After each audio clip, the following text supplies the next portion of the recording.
I think now okay. Check once, all of you please. Now I think it's okay. Yes. Okay, good. How are you all?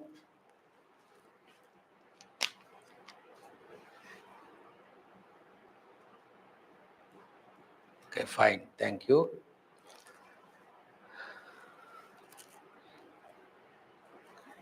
In the last classes, we completed vegetative organs of a plant. What are the vegetative organs? Root, stem, and leaf. Are you completed the reading part of these three organs, namely root, stem, and leaf? Yes. Three organs completed in three classes previously. Okay. May I ask a few questions related to this one? Let us recall briefly before we are going to start reproductive organs. Yes. From which meristem leaves are formed? Leaves develop from which meristem?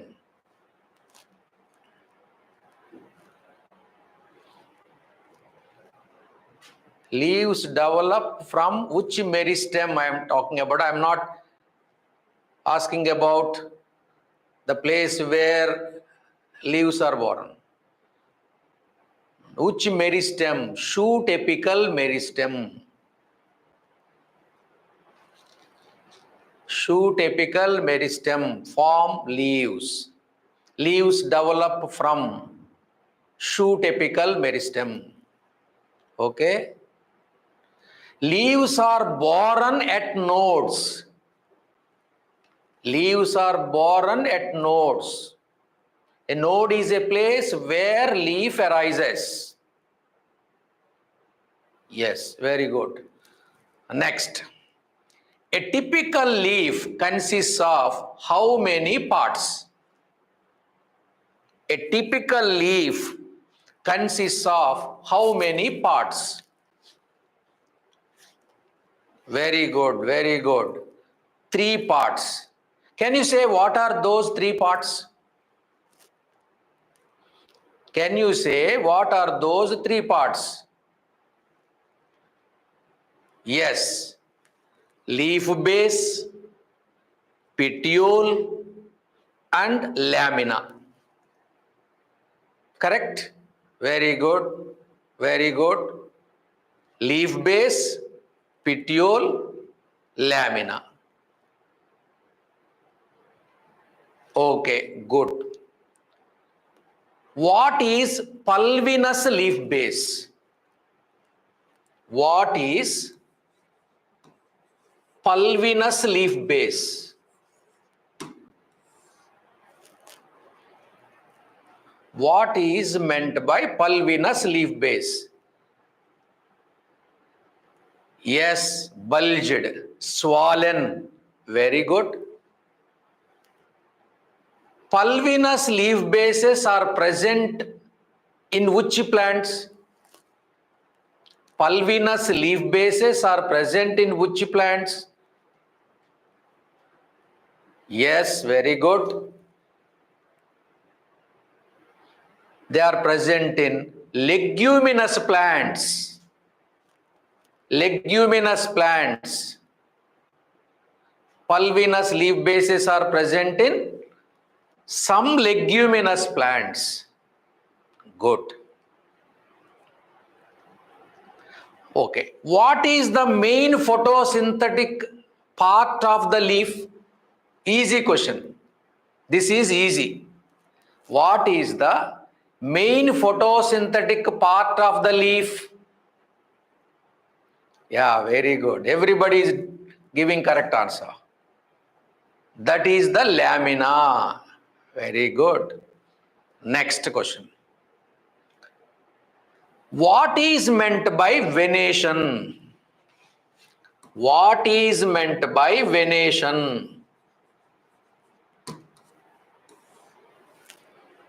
What is meant by venation? Yes. Very good. Arrangement of veins. Arrangement of veins and veinlets in the lamina is called arrangement of veins and veinlets in the lamina is called venation. Everybody is giving good, correct answers. Everybody is good. Okay. Then, how many types of venations are present? Venation is of how many types? Very good, excellent. Everybody is telling correct answer. What are those two types? What are those two types? Yes, venation is of two types. Then what are those two types? Very good. Reticulate venation and parallel venation. Reticulate venation and parallel venation. Yes. Very good. Okay. Now one more question. Reticulate venation commonly seen in dash. Reticulate venation is commonly found in most of the dicot plants. Most of the dicot plants. Correct? Very good. Everybody is giving correct answers. So that means you are following well. I appreciate. Right. One more. What type of venation is seen in monocot plants? Most of the monocot plants. What type of venation is seen in most of the monocots? Yes. Everyone is giving good, correct answers. That is parallel venation. Yes. Yes, very good. Parallel venation. Next. How can you distinguish? This was somewhat typical. Try to clarify. How can we distinguish between a simple leaf and a compound leaf? How can they say that this is simple leaf, this is compound leaf?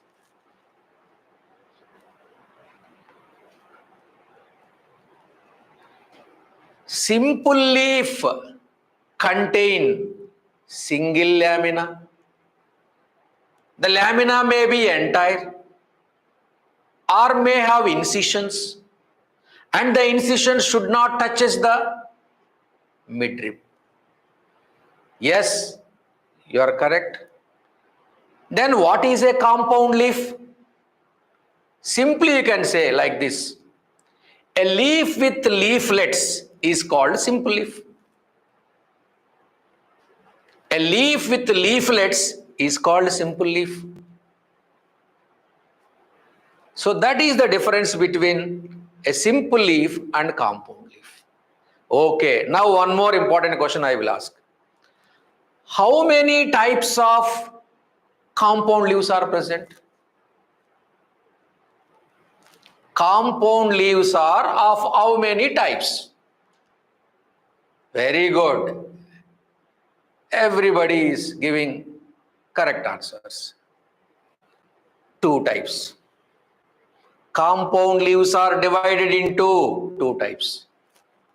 What are they? What are those two compound leaves? One is pinnately compound leaf. Second one is palmately compound leaf. One is pinnately compound leaf. Other one is palmately compound leaf. Correct? Okay, simple questions. In which leaf there is a rachis? In which leaf rachis is present? Yes, yes, very good, very good.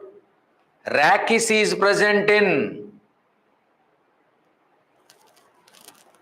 pinnately compound leaf, to which leaflets are attached on both the sides. Rachis is absent in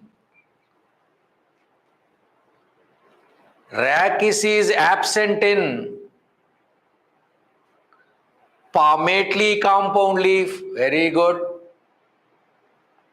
Yes, yes. Everybody giving answers correctly, fastly, accurately as well. That we require. Students, good. You are doing good. Very good. Then, can you say example of pinnately compound leaf? Example of pinnately compound leaf. Yes. Neem. Neem. Very good. What is the botanical name of neem? Azadirachta indica. Yes. Neem shows pinnately compound leaf. Okay, good. Silk cotton is an example for what type of leaf? Silk cotton. Silk cotton is an example for what type of leaf? Yes, palmately compound leaf. Silk cotton is an example for palmately compound leaf. Neem is an example for pinnately compound leaf. Yes, very good. Next. What is meant by phyllotaxy? Phyllotaxy. What is meant by phyllotaxy? Yes, yes, very good, very good. Arrangement of leaves. Arrangement of leaves on the stem and also on the branches is known as phyllotaxy. Yes, very good. Phylum means leaves. Phylum means leaf. Taxis means arrangement. Arrangement of leaves is called phyllotaxy. Okay. Finally, before we are going to start the next part, I will ask one question. In one hand, you have given sweet potato. In another hand, you have given potato. Okay? Potato in one hand, sweet potato in another hand. How can you say that one is root, one is stem? This is root, this is stem. How can you say? In your hands, one hand contains sweet potato, one hand contain potato. How can you distinguish one from the other? How can you distinguish? Yes, you are absolutely right. Yes, Nodes and internodes are present. That is a stem. Nodes and internodes are absent. That is a root. Sweet potato is a root. Potato is a stem because potato contain nodes and internodes. Sweet potato does not contain nodes and internodes. Therefore, sweet potato is a root. Potato is a stem.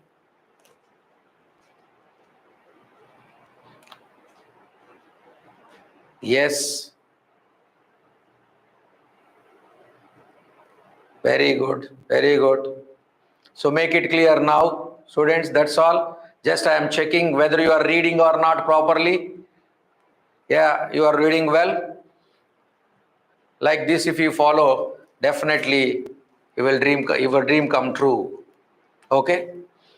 Right, students. And then next one is today we are going to start the reproductive organs. As I said, vegetative organs are completed. That is root, stem and leaf. Now we are going to start reproductive organs. They include flower, fruit and seed. Flower, fruit and seed are called reproductive organs. Okay.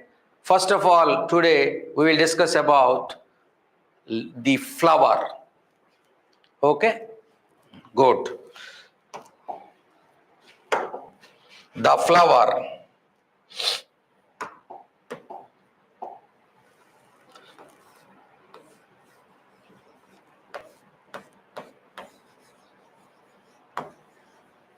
What is flower?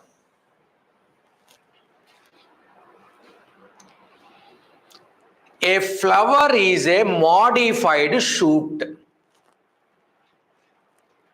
A flower is a modified shoot or condensed shoot. A flower is a modified shoot or condensed shoot. Yes. The shoot condenses and transformed into flower. Flower is meant for sexual reproduction. It is meant for sexual reproduction.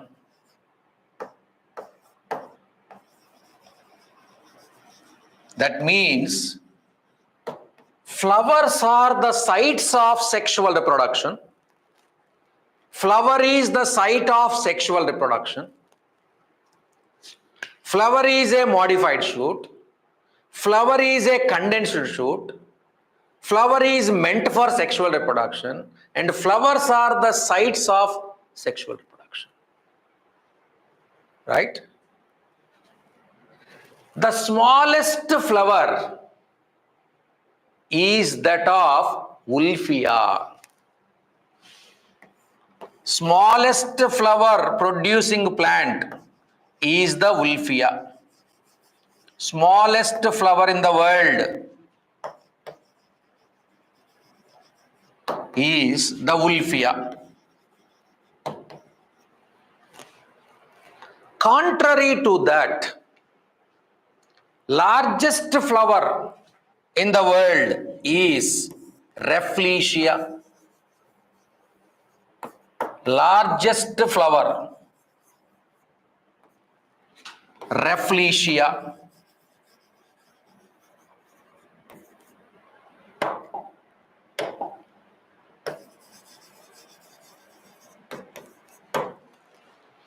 Smallest flower, Wolffia. Largest flower, Rafflesia. Right. Study of flowers is called anthology.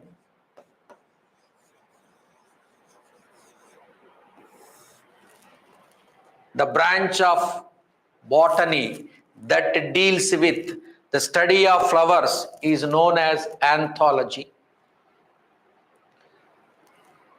Cultivation of flower yielding plants is called floriculture. Floriculture. Cultivation of flower yielding plants. Cultivation of both flower yielding and fruit yielding plants is called horticulture.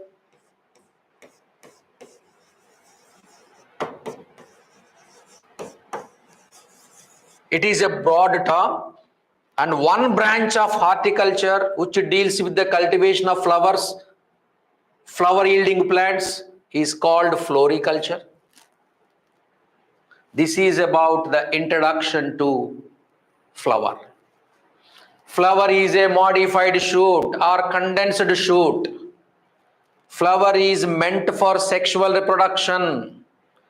Flowers are the sites of sexual reproduction.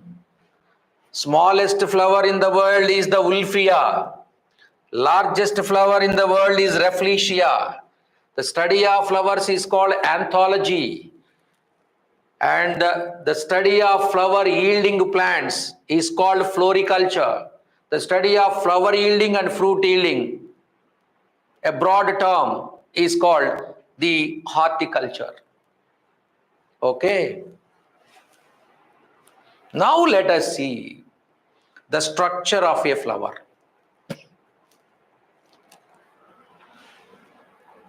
First of all, I will draw a simple sketch of a flower. Later, I will explain one by one.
This is the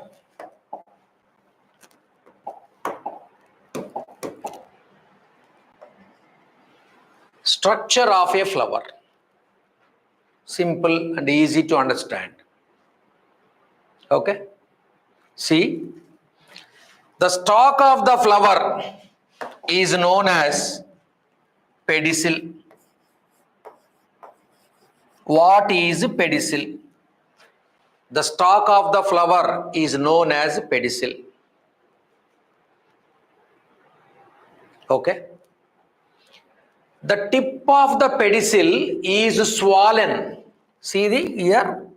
The tip of the pedicel is swollen. Such swollen or condensed shoot of condensed tip of the pedicel is called thalamus. This is thalamus, also called receptacle. Also called receptacle. The stalk of the flower is called pedicel. The swollen tip of the pedicel is called thalamus. On the thalamus, 4 whorls, floral leaves are arranged on the thalamus in 4 whorls. 4 types of floral leaves, modified leaves, are arranged on the thalamus in how many whorls? 4 different whorls. In a typical flower, How many types of floral organs are present? Floral structures or floral leaves? 4. These 4 types of floral leaves are arranged on the thalamus in how many whorls? 4 whorls. Okay. The first whorl, the outermost whorl is called calyx. The outermost whorl is called calyx. This calyx consists of sepals.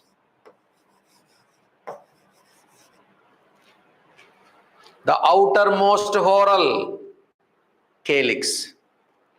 Calyx is made up of several individual members. Each that individual member is called sepal. That means all the sepals combine and form a whorl called calyx. Calyx is composed of sepals.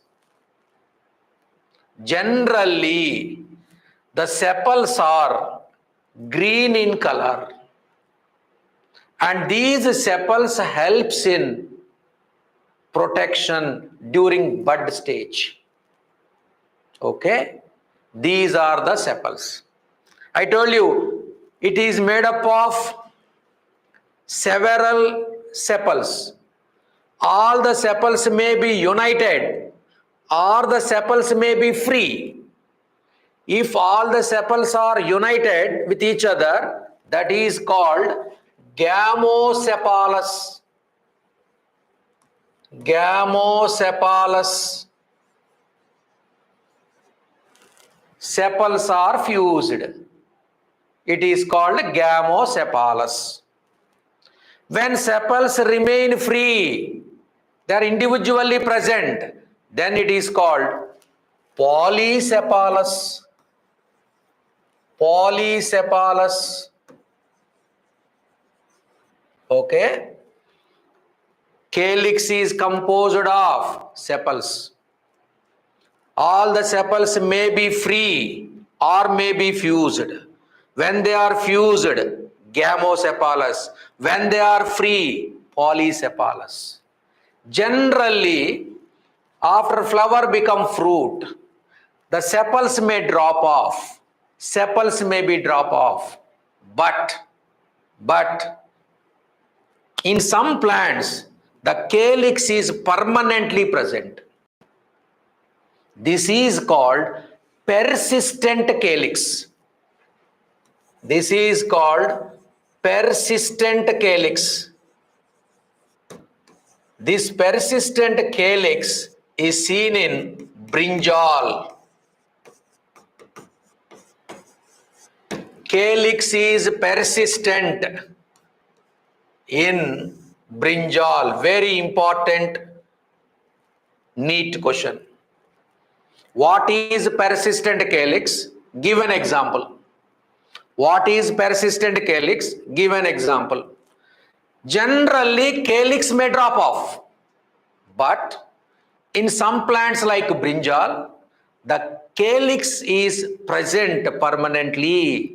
That permanent calyx is called as persistent calyx. Hope you all are following, right? Good. Next.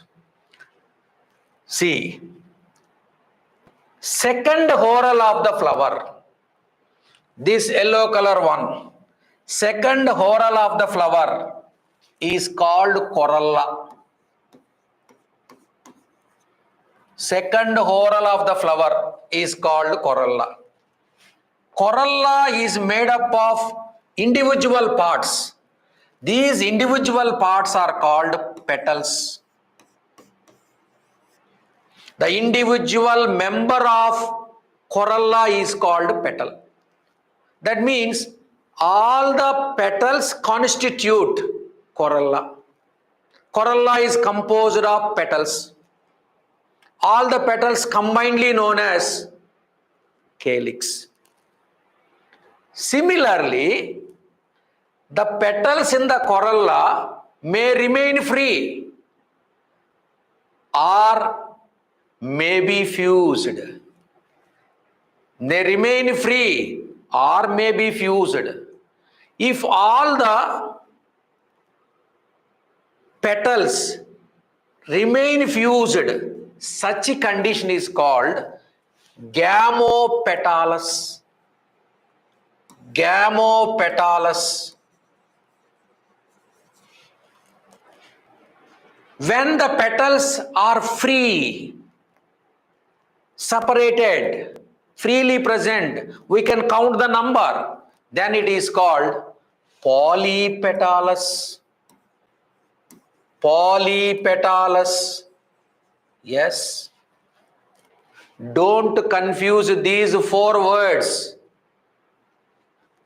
Gamocephalous, polycephalous, gamopetalous, polypetalous. When sepals are fused, gamocephalous. When sepals are free, polycephalous. When petals are fused, gamopetalous. When petals are free, polypetalous. Okay? Generally, petals are in different colors. Petals are in different colors except green color. They are present in different colors. Why they are in different colors? To attract the insects for cross-pollination. Petals are in different colors. Why they are in different colors? To attract the insects for cross-pollination. Very important point. Very important point. Petals are in different colors. Why they are in different colors? The main reason, the one and only reason is to attract the insects for cross-pollination. When pollination occurs, fertilization occurs. As a result, fruits are formed. As a result, seeds are formed. And finally, the plants are distributed in new geographical area and they increases their number. That is the reason. Understand? So, petals are in different colors. And they form different shapes also. A bell-shaped corolla. Corolla in different shapes. Bi-lipped corolla. Bell-shaped corolla. Like that. Then different forms. Now finally you can say, these calyx and corolla are not directly involved in sexual reproduction. Calyx and corolla are not directly involved in sexual reproduction, but they help in sexual reproduction. That is why calyx and corolla, combinedly known as non-essential organs of a flower or accessory organs of a flower. Accessory organs of a flower, which are known as accessory organs. Calyx and corolla, combinedly known as non-essential organs or accessory organs of a flower, because they are not directly involved in sexual reproduction, but they helps in sexual reproduction. Okay, students, now I will ask some questions so far in the completed content. Okay.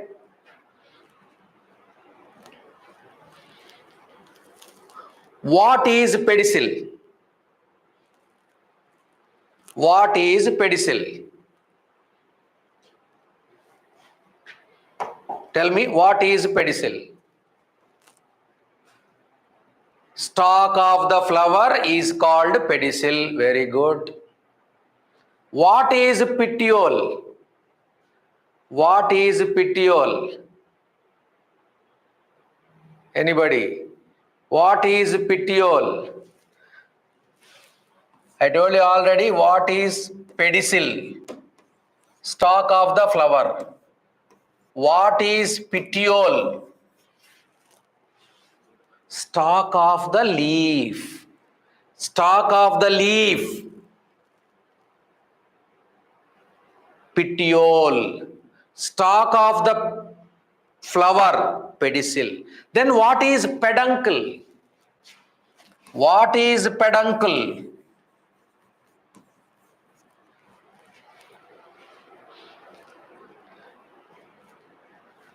Flowers are arranged on the floral axis. Such arrangement of flowers on the floral axis is called inflorescence. Inflorescence. First of all, you know what is meant by inflorescence? Arrangement of flowers. Arrangement of flowers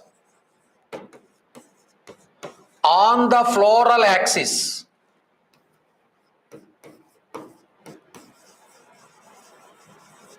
Is known as inflorescence. Arrangement of flowers on the floral axis is called inflorescence. This floral axis is called peduncle. Hope you understand. That floral axis is called peduncle. So these are basics. These are important points. Stalk of the flower, pedicel. Stalk of the leaf, petiole. Stalk of the floral axis, or you can say stalk of the inflorescence, is called peduncle. Okay, right. Next.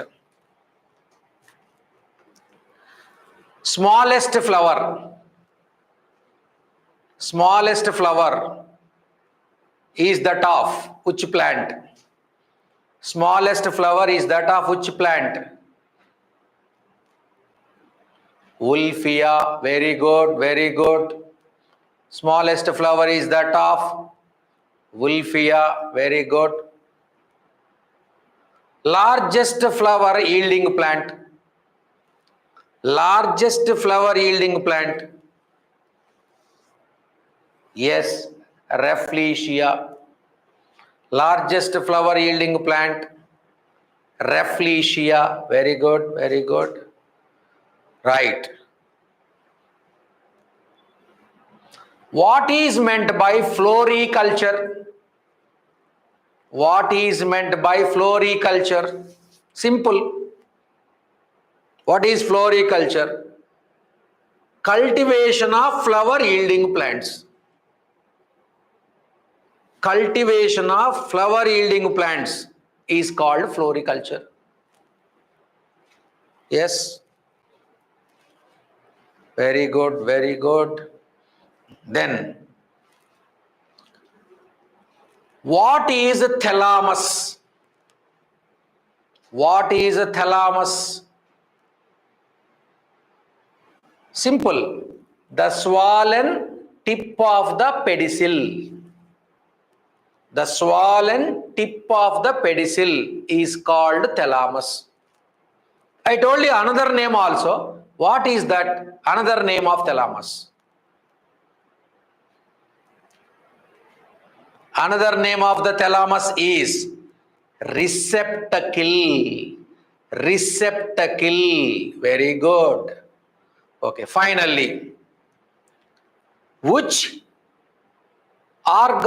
structures of the flower are called essential, non-essential organs or accessory organs of a flower? Accessory organs of a flower are accessory organs, calyx and corolla. Calyx plus corolla is equal to accessory organs. Very good. Right. Next. Next one. The third whorl of a flower. The third whorl of a flower is called. The third whorl of a flower is called stamens. Androecium. Third whorl is called Androecium, and this Androecium is composed of stamens. Third whorl of a flower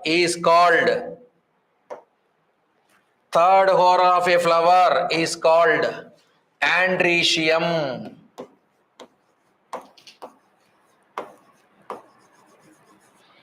Androecium is composed of stamens. Stamens. Stamens are male reproductive organs. Stamens are male reproductive organs. Very important. The third whorl of the flower is called Androecium. Androecium is composed of stamens. Stamens are considered as male reproductive organs. Okay. See, these stamens are also called microsporophylls. Microsporophylls. Microsporophyll. Each stamen consists of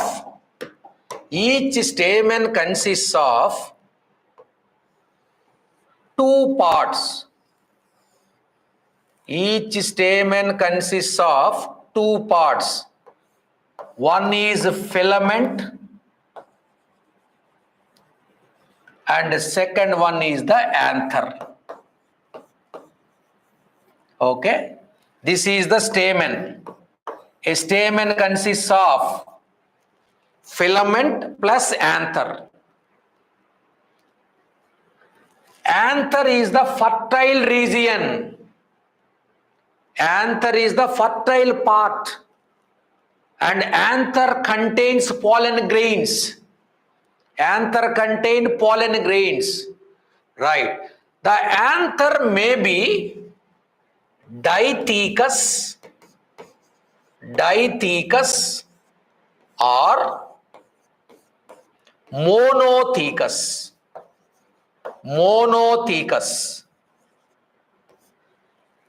Generally, anther is dithecous because each anther contains two anther lobes. These are called anther lobes. Each lobe contains two theca. Understand? Anther contains two lobes. Each lobe contains two theca. Hence it is called dithecous. Understand? But in some families such as Malvaceae, anther contain one lobe, only one lobe, that is called monothecous, but normally dithecous. So anthers are usually dithecous. And the two theca are joined by a sterile tissue that is called connective.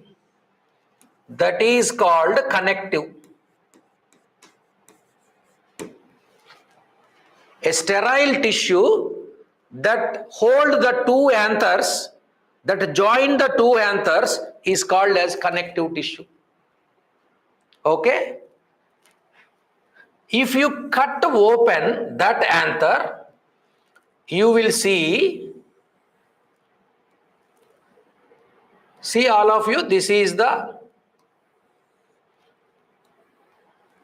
anther lobe. Each anther lobe contains two theca. The theca later develop into microsporangia. One microsporangium, second one, third one, four. Four microsporangia are present. Hence these are called tetrasporangiate. As four dithecous anther contain four sporangia, it is called tetrasporangiate. Dithecous tetrasporangiate. At maturity, these sporangia are called as pollen sacs. These are also called pollen sac. This one is called microsporangium, singular, sporangia, plural. Microsporangium. Inside the microsporangia, pollen grains are produced. Pollen grains are produced. That is why these are also called pollen sacs, pollen grains.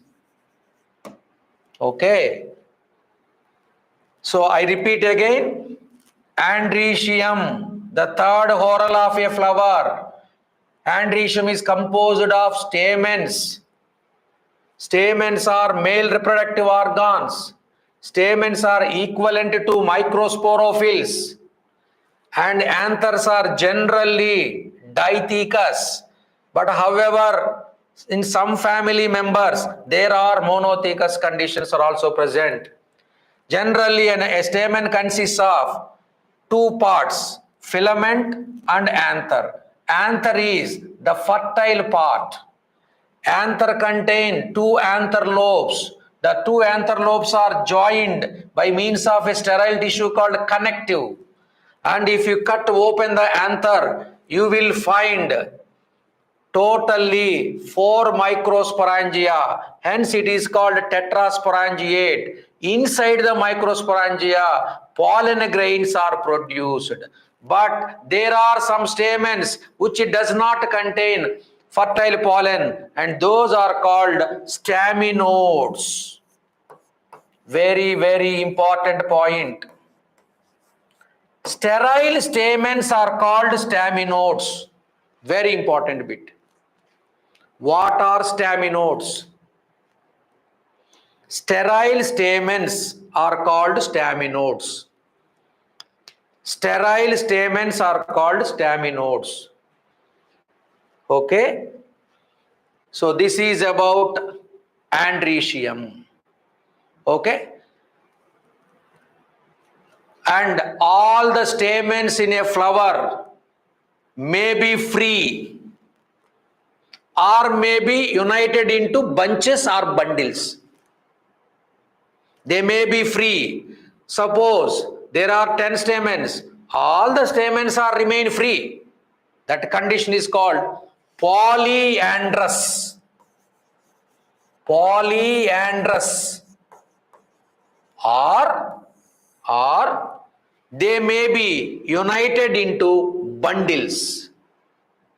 They may be into one bundle or two bundle or many bundles.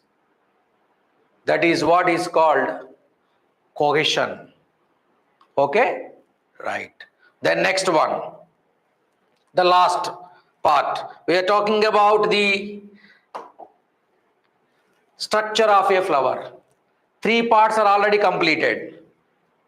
Calyx, corolla and androecium. The 4th whorl of the flower, the central whorl of the flower, the innermost whorl of the flower is called gynoecium.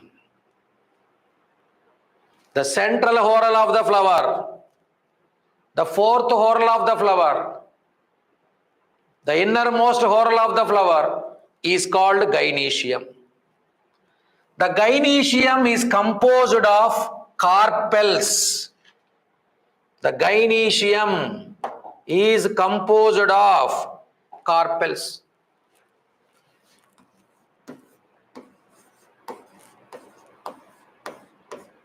Gynoecium made up of carpels, also called pistils. Also called pistil. Okay. See, gynoecium is made up of either one carpel or many carpels. Each carpel consists of 3 parts. Students, please be concentrated here. This is very, very important. The central whorl is called gynoecium. Gynoecium is composed of carpels. Gynoecium is the female reproductive organ. Gynoecium is the female reproductive organ. Androecium is the male reproductive organ. And gynoecium is made up of carpels or pistils. And each carpel consists of three parts. Basal swollen part called ovary. Basal swollen part called ovary. Middle elongated part called style. Middle elongated part called style. The terminal part of the style is called stigma. The terminal part of the style is called stigma. Therefore, the ovary plus style plus stigma is equal to carpel or pistil. These carpels are equivalent to megasporophylls. Megasporophylls.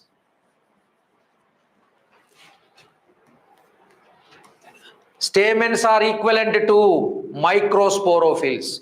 Carpels are equivalent to megasporophylls. Yes, yes. Good. Right. Ovary plus style plus stigma is equal to carpel. How many such carpels are present? One flower may contain one carpel, monocarpellary. Two carpels, bicarpellary. Three carpels, tricarpellary. Many carpels, multicarpellary. A flower may contain one to many carpels. When suppose one carpel is there, no fusion among themselves. If two carpels are there, three carpels are there, they may be remain free or they may be fused. When carpels remain free, such a condition is called apocarpus. When carpels remain fused, such a condition is called syncarpus. Students, are you following? These are the very, very important points as per NEET examination is concerned. When all the carpels, there are several carpels, more than one carpel is there, the carpels may free. You can count 1, 2, 3 like that. That is called apocarpus gynoecium. When all the carpels are united, it looks like a single carpel. Then it is called syncarpus. Most of the plants shows syncarpus gynoecium. Most of the plants shows syncarpus gynoecium. Okay. Now, the basal swollen part called ovary. Middle elongated part called style. Style ends with stigma. You know, stigma is the landing platform of pollen grains. Stigma is landing platform of pollen grains. Pollen grains falls on the stigma and they germinate on the stigma and produces pollen tubes. Correct?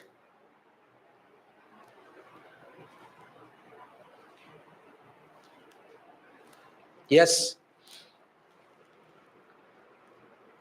Stigma is the landing platform of pollen grains. When pollen grains falls on the stigma, the pollen grain germinate and form the pollen tube. If it is compatible pollen, remember, if it is compatible pollen, if it is incompatible pollen, it cannot germinate. That means the same pollen germinate, different pollen it rejects. Okay, right. Now see, this part, you know, this is the ovary. Ovary contain a cavity. Ovary contain a cavity. This cavity present inside the ovary is called ovarian cavity. Ovarian cavity. and the cavity may be unilocular or multilocular. Now I am drawing multilocular ovary. Multilocular ovary. This ovary contain a cushion-like tissue. To this cushion-like tissue, future seeds called ovules are attached. What is placenta? Placenta is a cushion-like tissue to which ovules are attached. Ovules are attached like this. These are ovules. Ovules are present inside the ovary. Ovules are present inside the ovary. The ovules are attached to the ovary wall by means of their stalks to the cushion-like structure called placenta. Okay? Placenta. Right. Such arrangement of ovules on the placenta is called placentation. What is meant by placentation? What is meant by placentation? Arrangement of ovules in the placenta is called placentation. Arrangement of ovules on the placenta is called placentation.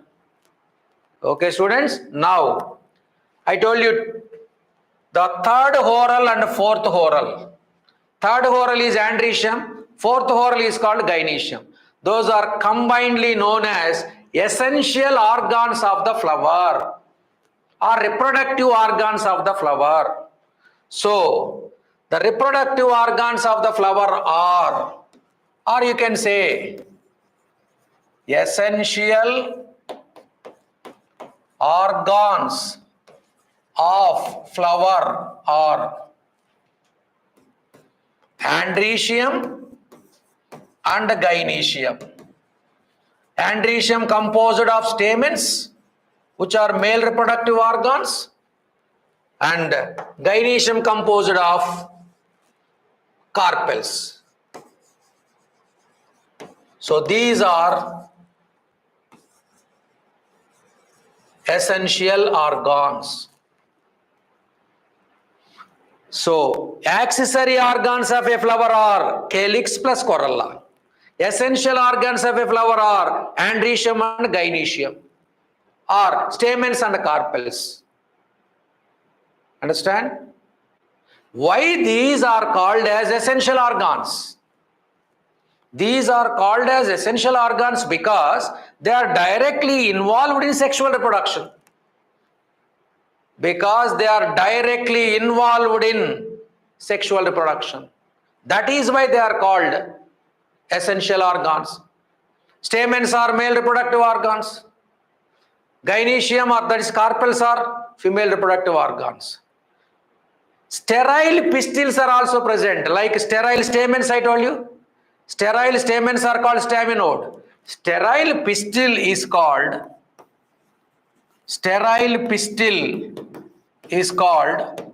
pistillode. Pistillode. So opposite word for staminode. Sterile stamens are called staminodes. Sterile pistils are called pistillode. Clear? Now we come to the conclusion. A flower having all the four whorls, a flower having all the four whorls is called perfect flower. Perfect flower. A flower which does not contain any one whorl or two whorl or three whorls, whatever it is called. Any one whorl is missing or two whorls are missing, it is called imperfect flower.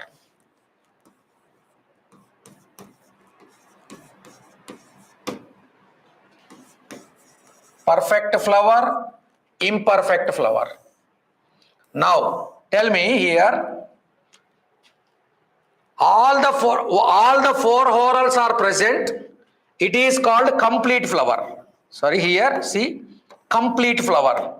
What is a complete flower? A flower with all four whorls is called complete flower. A flower which is missing any one whorl is called incomplete flower. Make it clear now here. A flower with all the four whorls, complete flower. A flower which is missing any one of the whorl or two whorls, whatever it is incomplete flower. A flower with both Androecium and Gynoecium is called bisexual flower or perfect flower. Bisexual flower or perfect flower. What is bisexual flower? A flower with both Androecium and Gynoecium. Bisexual flower or perfect flower. A flower with either Androecium or Gynoecium is called unisexual flower or imperfect flower. These two are different. See now, a flower with both Androecium and Gynoecium, bisexual or perfect flower, you can also call hermaphrodite flower. Hermaphrodite flower. A flower, anyone is missing, then it is either Androecium or Gynoecium is called imperfect flower. And unisexual flowers may be two types. A unisexual flower contain only stamens. Stamens is called male flower or staminate flower. Male flower or staminate flower. And any sexual flower having only carpels is called female flower or pistillate flower or pistillate flower. Pistillate flower. See here. I repeat again. The unisexual flowers are divided into two types. Unisexual male flower, unisexual female flower. The unisexual flower contains stamens. It is called male flower or staminate flower. The unisexual flower contains carpels.